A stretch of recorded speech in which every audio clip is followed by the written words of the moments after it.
Čaute priatelia, ja vás vítam pri novom videu na tomto kanále. Už je to nejaká doba, čo som naposledy vydal video, teda konkrétne 6 mesiacov, ale po dlhej dobe som sa konečne vrátil späť na môj kanál. Pokúsim sa točiť videá čo najaktívnejšie, ako sa bude dať, teda skúsim aspoň 3 do mesiaca, hej, ak sa mi to podarí. No a hneď takto na začiatok, ako ste si už v intre mohli všimnúť, tak som si kúpil nový notebook, je to teda Samsung Galaxy Book 3 360. Povieme si o ňom niečo viac neskôr vo videu, povieme si prečo som tak dlho bol od YouTube a povieme si nejaké nové vybavenie, čo mám, hej, napríklad táto kamera, na ktorú točím, o nej si povieme niečo viac a bez ďalšieho zdržovania poďme rovno na video. Dobre, takže máme tu teda tento Galaxy Book 3 360. Má to Intel Core i7 13. generácie, 16 GB RAM a na to, koľko ten počítač stál úplne nový, tak si myslím, že to je celkom decentné.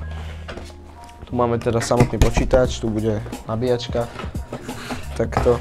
No a tu už máme teda samotný počítač, tak si ho vyťahneme, ale na to, že to je iba 13-palcový počítač, tak je pomerne ťažký a takýto veľký asi, hej. Tak bez ďalšieho zdržovania si to poďme teda rovno odpaliť, už sa na to neviem dočkať. OK. Wow. Toto je absolútne crazy. Hej. Je malinký, čo je fakt super, vraj je dotykový. A pozrieme sa teda, že či je k tomu aj pero, hej, lebo pozeral som si nejaké unboxingy a väčšinou tam pero nebolo, čiže neviem, či tam bude. Mrkneme sa. Tu je ešte nejaký kompartment. No, tu už nič není, čiže krabica už je prázdna.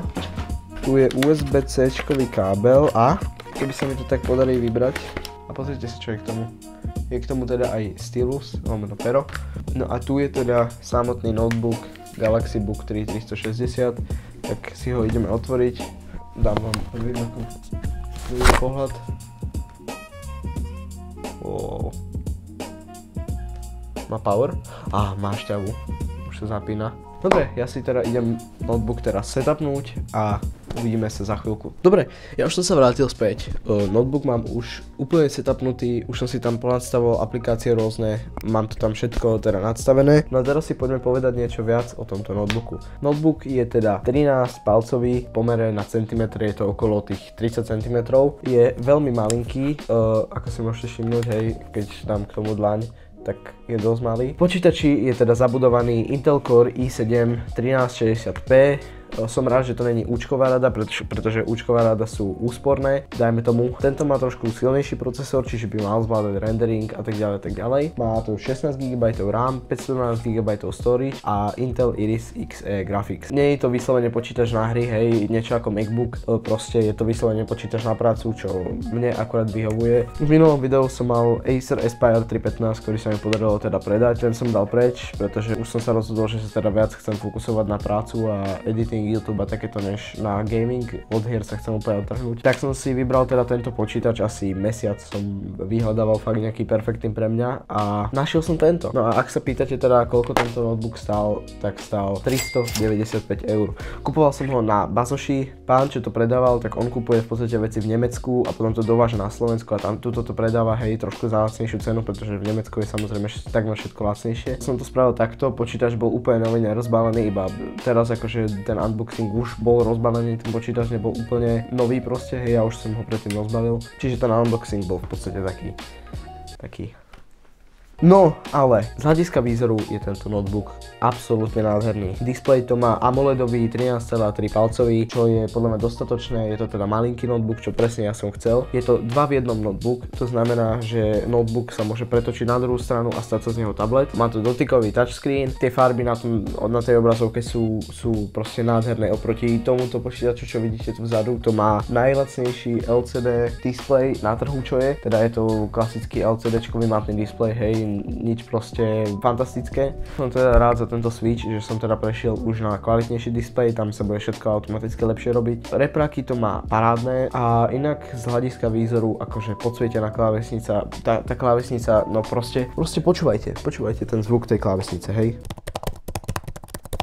Má to fingerprint reader, teda Windows Hello, čiže nielen fingerprint reader, ale aj Face ID. Pokiaľ na tomto počítači robíte nejaké náročnejšie tasky, čo sú napríklad Premiere Pro, After Effects a teda, tak ten počítač začne trošku vyfukovať alebo začne sa chladiť, hej, a to chladenie nie je úplne najtižšie, ako napríklad na MacBooku Pro, hej, že proste začne to dosť fúčať. No a teraz si povedzme teda jednu z tých najdôležitejších vecí tohto notebooku, to je batéria. Na to, že ten notebook je iba 13 palcový a je to fakt, že malilinké, úplne tenučké, je to proste veľmi tenké, hej, a batéria teda toho notebooku, pokiaľ na tom notebooku pozeráte nejaké videá, robíte si základné veci, internet browsing a takéto veci, počítač vydrží aj, ja neviem, 10 hodín, hej, akože ak ste stále na ňom. Ak sa bavíme o takej časovej zóne, že proste raz ho odložím, raz ho vypnem, zapnem, tak by mal vydržať aspoň také, ja neviem, 2 dní by som povedal. No a pokiaľ sa teda presúvame do editingu, tak tam už tá batéria trošku ide rýchlejšie dole, bavíme sa o 4 hodinách, hej, proste ak chcete editovať na tom, tak určite si zoberte so sebou aj nabíjačku, pretože to je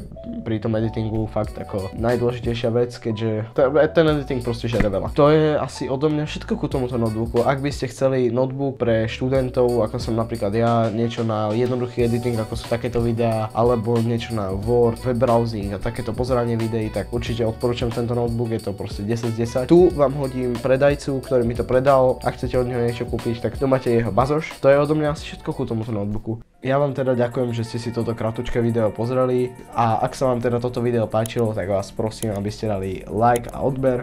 No a dúfam, že sa teda vidíme pri ďalšom videu. Vidíme sa na budúce. Peace.